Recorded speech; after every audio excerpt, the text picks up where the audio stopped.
40+ বয়সে স্মৃতিশক্তি কমে গেলে আপনি কি করবেন?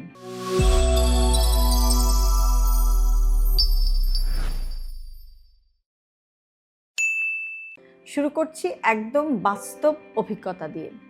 40 বছর বয়সের পর অনেকেই এরকম কমপ্লেইন করেন যে আমি আর আগের মতো মনে রাখতে পারি না। নতুন ইনফরমেশন বা নতুন তথ্য খুব দ্রুত ভুলে যাই। কথা বলতে গিয়ে শব্দ খুঁজে পাই না। একটা কথা হয়তো বলার জন্য ঠিক করে রেখেছি, কতগুলো পয়েন্ট বলবো, দেখা গেল 2টো পয়েন্ট বলে আর বাকিগুলো মনে করতে পারছি না। এগুলো খুবই কমন কথা, যেগুলো অনেকেই আমাদের ডানে বামে প্রায়ই আমাদেরকে বলে থাকেন। আবার অনেকে এরকম ভয় পান যে এটা কি তাহলে অ্যালঝেইমারের শুরু? সবসময় কিন্তু এমন না। 40+ বয়সে কিছুটা স্মৃতির পরিবর্তন হতে পারে, সেটা খুবই স্বাভাবিক, কিন্তু এই অবস্থাটাকে আসলে অবহেলা করা উচিত না বা এটাকে অবহেলা করা যাবে না। এখন আসি যে কেন 40-এর পরে এই স্মৃতির পরিবর্তনটা হতে শুরু করে। বয়স বাড়ার সাথে সাথে মস্তিষ্কের নিউরনের যোগাযোগ ধীরে হতে পারে এবং হরমোনের পরিবর্তন হয়। সেটা মেয়েদের ক্ষেত্রেও হয়, পুরুষদের ক্ষেত্রেও হয়। এবং এই সময় দেখা যায় যে স্ট্রেস অনেক বেড়ে যায় বা মানসিক চাপ বেড়ে যায় এবং হরমোনের পরিবর্তনের কারণে, আবার মানসিক চাপের কারণে ঘুমেরও নানান রকম সমস্যা কিন্তু এই বয়সটাতে হয়। বিশেষ করে 40 থেকে 50 এই বয়সের রেঞ্জের ভেতরে কিন্তু শরীরে আসলে অনেক ধরনের পরিবর্তন হয়। ইনফ্যাক্ট প্রত্যেকটা অর্গানেই বা প্রত্যেকটা অঙ্গ প্রত্যঙ্গে কিন্তু নানান রকমের চেঞ্জ আসে। এখন একটা প্রশ্ন হতে পারে যে আপনি কখন চিন্তিত হবেন? যদি দেখা যায় যে পরিচিত পথ আপনি ভুলে যাচ্ছেন, যে রাস্তা দিয়ে আপনি নিয়মিত যান, হঠাৎ করে আপনি সেই রাস্তাটাই আর চিনতে পারছেন না। আপনার একই কথা বারবার মনে হচ্ছে বা আপনি একই কথা বারবার বলছেন। কোনো একটা জায়গায় হয়তো একটা আলোচনার ভেতরে আপনি দেখা যাচ্ছে যে একই কথা বারবার রিপিট করছেন। যেটা বলা হয়ে গেছে এটা আর বলার দরকার নেই, তবুও আপনি সেই কথাটি আবার বলছেন। এবং অনেক সময় দেখা যায় যে অনেক ইম্পর্ট্যান্ট ইভেন্ট বা গুরুত্বপূর্ণ ঘটনা আপনার মনে রাখতে সমস্যা হচ্ছে এবং যেটা কিন্তু আপনার ডে টু ডে লাইফ বা আপনার দৈনন্দিন যে কাজ আপনি করছেন সেই দৈনন্দিন কাজকর্ম করতে গিয়ে কিন্তু আপনার অসুবিধা হচ্ছে। যদি এই ধরনের অবস্থা হয় তাহলে কিন্তু অবশ্যই আপনাকে একটু ডাক্তারের সাথে কথা বলতে হবে বা ডাক্তারের সাথে পরামর্শ করতে হবে। এগুলো হতে পারে মাইল্ড কগনিটিভ ইম্পেয়ারমেন্টের লক্ষণ। আরেকটা খুব ইম্পর্টেন্ট বিষয়, সেটা হচ্ছে যে আপনাকে ঘুম ঠিক করতে হবে। এটা খুবই গুরুত্বপূর্ণ। মেমোরির সাথে বা স্মৃতিশক্তির সাথে ঘুমের একটা নিবিড় যোগাযোগ আছে। কাজেই আপনার ঘুমটা যদি ভালো না হয় তাহলে কিন্তু আপনার মেমোরি বা স্মৃতিশক্তি আস্তে আস্তে এমনিতেই লোপ পেতে থাকবে বা এমনিতেই কমতে থাকবে। কি করতে হবে? প্রতি রাতে যেন আপনার 7 থেকে 8 ঘন্টা টানা ঘুম হয়, একটা ভালো ঘুম হয়, ডিপ স্লিপ হয়, সেই চেষ্টা আপনাকে করতে হবে যতটা সম্ভব পারা যায়। এবং সে কারণে স্লিপ হাইজিন মেনে চলতে হবে। রাতের খাবারটা তাড়াতাড়ি খেয়ে ফেলতে হবে এবং একটু আর্লি বেডে চলে যেতে হবে এবং একই টাইমে প্রতিদিন ঘুম থেকে ওঠারও চেষ্টা করতে হবে। এই স্লিপ হাইজিনটা আপনাকে মেনে চলতে হবে। এমনকি ছুটির দিনেও এই রুটিনটা আপনাকে মেনে চলার চেষ্টা করতে হবে। কেননা ঘুম কিন্তু এমন একটা অবস্থা যে ঘুমের সময় মস্তিষ্ক কিন্তু স্মৃতিকে বা মেমোরিকে সংরক্ষণ করে। কাজেই ঘুম যদি আপনার কম হয় তখন কিন্তু অটোমেটিক আপনার অ্যাটেনশন বা ফোকাস করার ক্ষমতা কিংবা মনোযোগের ক্ষমতাটা কমে যাবে। সেই সাথে সাথে স্মৃতিশক্তিও দুর্বল হতে শুরু করবে। আরেকটি কাজ খুবই গুরুত্বপূর্ণ, আপনি প্রতিদিন একটু হাঁটার অভ্যাস করবেন।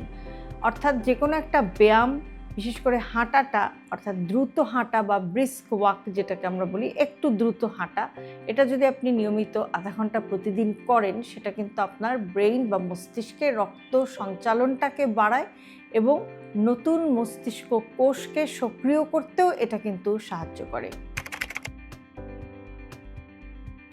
একটা জিনিস হচ্ছে যে আপনার মস্তিষ্ককে একটু কাজে লাগান, আপনার ব্রেনটাকে একটু অ্যাক্টিভ রাখতে হবে। আপনি আপনার মস্তিষ্ককে যত ব্যবহার করবেন বা যত সচল রাখবেন, আপনার মস্তিষ্ক কিন্তু তত সক্রিয় থাকবে। যেমন আপনি বই পড়তে পারেন, বই পড়লে কিন্তু আপনার ব্রেইন অনেক অ্যাক্টিভ থাকে, আপনি ধাঁধার সমাধান করতে পারেন, আপনি নতুন কিছু শেখার চেষ্টা করতে পারেন, প্রতিদিন আপনি কিছু সময় নতুন একটা স্কিল শেখার জন্য রাখতে পারেন। কোনো ইনস্ট্রুমেন্ট বাজানো হতে পারে, অথবা কোনো কিছু লেখালেখির কাজ হতে পারে, কিংবা যে কোনো নতুন কিছু, ধরেন একটা ভাষাও আপনি শিখতে পারেন। একটা নতুন কিছু যদি আপনি শেখেন, তখন আপনার ব্রেইনে একটা কিন্তু স্টর্মিং হয়। এই যে ব্রেইন অ্যাক্টিভ হয়, সেটা কিন্তু আপনার মেমোরিকে ভালো রাখতে সাহায্য করে, এবং আপনার মেমোরি বা স্মৃতি, পুরনো স্মৃতি মনে করে আপনি লেখার চেষ্টাও করতে পারেন।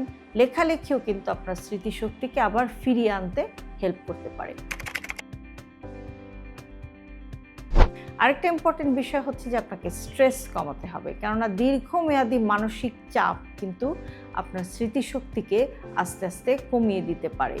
সহজ পদ্ধতি হচ্ছে স্ট্রেস ম্যানেজমেন্টের, আপনি নিয়মিত মেডিটেশন করবেন, আপনি গভীর শ্বাস প্রশ্বাসের ব্যায়াম করবেন, প্রার্থনা, নামাজ, ধর্মচর্চা, এগুলোও কিন্তু আপনার স্ট্রেস রিলিফ করতে অনেক সাহায্য করতে পারে। এছাড়া আপনার ভালো লাগার যে কাজ, পছন্দের যে কাজ, আপনার যে হবি, সেটাও কিন্তু আপনার স্ট্রেস কমাতে আপনাকে হেল্প করতে পারে। খাবারের প্রতি আপনাকে যত্নবান হতে হবে। মস্তিষ্কের জন্য ভালো খাবার হচ্ছে মাছ, বিশেষ করে সামুদ্রিক মাছ, বিভিন্ন ধরনের বাদাম, বিভিন্ন ধরনের বীজ, শাকসবজি, ফলমূল এবং হেলদি ফ্যাট। এগুলো কিন্তু আপনার ব্রেইনকে অ্যাক্টিভ রাখতে বা স্মৃতিশক্তিকে ভালো রাখতে অনেক হেল্প করবে। আর যে খাবারগুলো আপনি কম খাবেন বা এড়িয়ে যাওয়ার চেষ্টা করবেন, সেগুলো হচ্ছে যে অতিরিক্ত চিনি, অতিরিক্ত carbohydrate, fast food, junk food, processed খাবার, টিন ফুড, এগুলো কিন্তু আপনি এড়িয়ে যাওয়ার চেষ্টা করবেন। বেশি বেশি ভাজা পোড়া তেল আছে, এই ধরনের খাবারও আপনাকে এড়িয়ে যেতে হবে। রেগুলার আপনি আপনার ভিটামিন লেভেলটা চেক করুন, বিশেষ করে vitamin B12, vitamin D, thyroid hormone, এগুলো কিন্তু আপনাকে চেক করতে হতে পারে বা চেক করতে হবে, কেননা এগুলোর যদি ঘাটতি হয়, সেক্ষেত্রেও কিন্তু আপনার স্মৃতিশক্তি দুর্বল হয়ে যেতে পারে।